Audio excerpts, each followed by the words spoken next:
اعوذ باللہ من الشیطان الرجیم بسم اللہ الرحمن الرحیم۔ اللہ تبارک و تعالیٰ کے نام سے شروع جو بڑا مہربان اور نہایت رحم کرنے والا ہے۔ پیارے دوستو، اللہ تبارک و تعالیٰ نے ہر قوم کی رشد و ہدایت کے لیے مختلف انبیاء کرام کو اس دنیا میں بھیجا، اور قرآن و حدیث میں جن انبیاء کرام کا ذکر ہے ان کی تعداد 100 کے قریب ہے، جبکہ اللہ تبارک و تعالیٰ نے 1,24,000 پیغمبروں کو اس دنیا کے اندر مبعوث فرمایا ہے، جبکہ اللہ تبارک و تعالیٰ نے خود قرآن پاک میں فرما دیا کہ ہم نے ہر قوم کے لیے ایک نبی بھیجا ہے۔ پھر کہ ہزاروں سالہ تہذیب رکھنے والا ہندوستان بھلا نبی کے وجود سے کس طرح محروم رہ سکتا ہے، جبکہ اللہ تبارک و تعالیٰ کے پہلے نبی حضرت آدم علیہ السلام کو اسی سرزمین ہند کے اندر اتارا گیا تھا۔ پیارے دوستو، ہندو اس دنیا کا واحد ایسا مذہب ہے کہ مشہور مذہبی کتابوں کے اندر ایک خالق اور مالک، جنت اور دوزخ، آخرت کا تصور موجود ہے، اور اس کے علاوہ سرور کائنات فخر دو جہاں حضرت محمد صلی اللہ علیہ وآلہ وسلم کے بارے میں بھی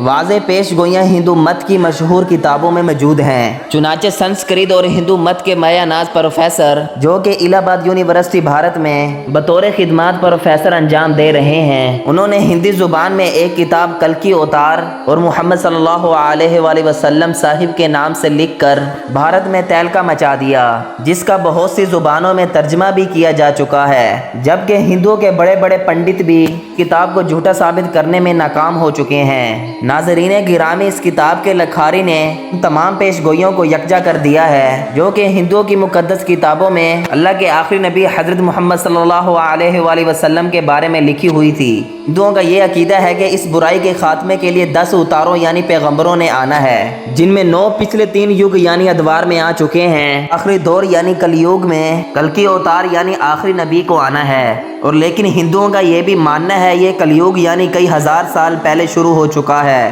اور دنیا کے تباہ ہونے تک یہی دور رہے گا۔ اس لیے ہندو اب آخری کل کے اوتار یا آخری مسیحا کے منتظر ہیں، جس کی خبر ان کی تمام مقدس کتابوں میں دی گئی ہے۔ ہندوؤں کی جانی مانی کتاب بھگوت قرآن میں لکھا ہے کلیوگ یعنی آخری دور کا بڑا حصہ گزر چکا ہے، یہی وہ دور ہے جس میں بھگوان نے آخری اور طاقتور اوتار کو بھیجنا ہے۔ پیارے دوستو، یہ یاد رہے کہ پیغمبر اور اوتار ہم نانا الفاظ ہیں جن کا تصور ہندو مذہب میں موجود ہے۔ بھگوت قرآن میں اشروق کے کل کے اوتار یعنی آخری پیغمبر کی جائے پیدائش، خاندان اور والد کے بارے میں کچھ یوں لکھا ہوا ہے چمبل کے مقام میں کہ وہ کل کے وشنو یش کے گھر بڑے پروہت کے خاندان میں پیدا ہوگا۔ پیارے دوستو، اس پیش گوئی کے مطابق کل کے اوتار یعنی آخری نبی جہاں پیدا ہوں گے اس کا نام شمبل ہوگا، اور ڈاکٹر وحد پرکاش اپنی شہرت یافتہ کتاب کل کے اوتار اور محمد صاحب کے 29 صفحہ نمبر پر لکھتے ہیں کہ سنسکرت زبان میں لفظ شمبل کو 3 معنوں میں لکھا جا سکتا ہے۔ پہلا یہ کہ شمبل کا معنی امر کی جگہ ہو،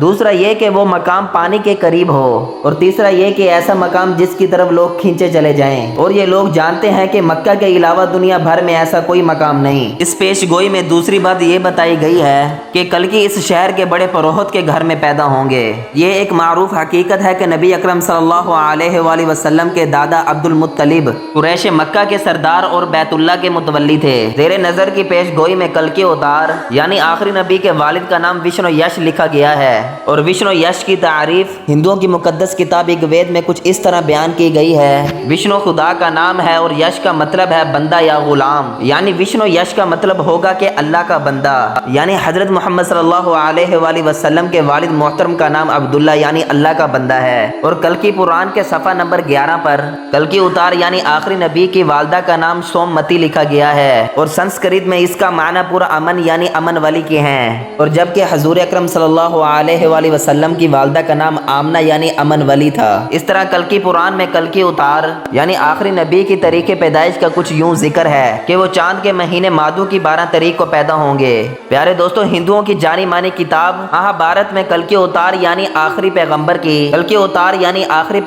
کی 8 خصوصیات لکھی گئی ہیں، یعنی کلکی اوتار میں یہ خصوصیات کوٹ کوٹ کر بھری ہوں گی۔ کلکی اوتار میں معرفت الہی، ضبط نفس، معزز حسب و نسب، الہام علم، توازن گفتگو، شجاعت بہادری، سخاوت اور جذبہ احسان مند کی خصوصیات بھرپور طور پر پائی جائیں گی، اور بے شک شک جو بھی سرور کائنات نبی آخری زمان حضرت محمد صلی اللہ علیہ وآلہ وسلم کی سیرت کو پڑھے گا تو یہ جان جائے گا یہ تو خصوصیات حضرت محمد صلی اللہ علیہ وآلہ وسلم کی ذات میں رچی بسی ہوئی تھی۔ ہندو کی مقدس کتاب کے اشلوک میں یہ دعویٰ کیا گیا ہے کہ کل کے اتار یعنی آخری رہبر دیودار یعنی خدائی گھوڑے پر سواری کریں گے، جبکہ حضرت محمد صلی اللہ علیہ وآلہ وسلم اللہ کے بھیجے ہوئے نایاب براق پر سفر معراج کیا۔ اس سے ایک اور پیش گوئی بھی پوری ہو جاتی ہے۔ پیارے دوستو، ہندو جس کل کے اتار کا انتظار کر رہے ہیں وہ کوئی اور نہیں حضرت محمد صلی اللہ علیہ وآلہ وسلم ہے۔ پیارے دوستو، ان تمام پیشن گوئیوں سے یہ بات ثابت ہوتی ہے کہ ہندو جس آخری کل کے اتار کا انتظار کر رہے ہیں وہ کوئی اور نہیں بلکہ حضور اکرم صلی اللہ علیہ وآلہ وسلم ہے، اور ان کی مقدس کتابوں کے اندر جس آخری مسیحا اور کل کے اتار کا ذکر ہے ان کے بارے میں جو تمام پیشن گوئیاں کی گئی ہیں وہ حضور اکرم صلی اللہ علیہ وآلہ وسلم کی ذات اقدس کے اندر موجود ہیں۔ لہٰذا یہ تمام پیشن گوئیاں اس بات کو ثابت کرتی ہیں کہ ہندو جس نبی کی امت ہے وہ حضور اکرم صلی اللہ علیہ وآلہ وسلم کی ذات اقدس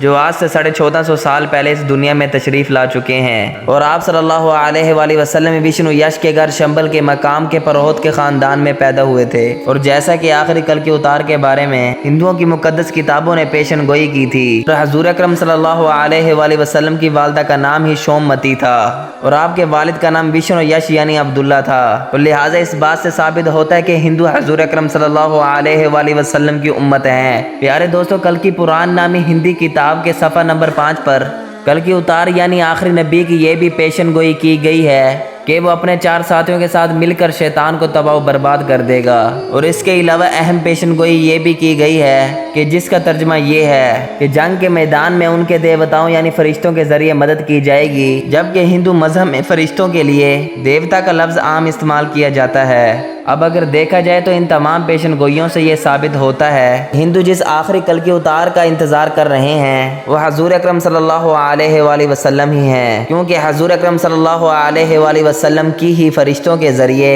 مختلف غزوات میں مدد کی گئی۔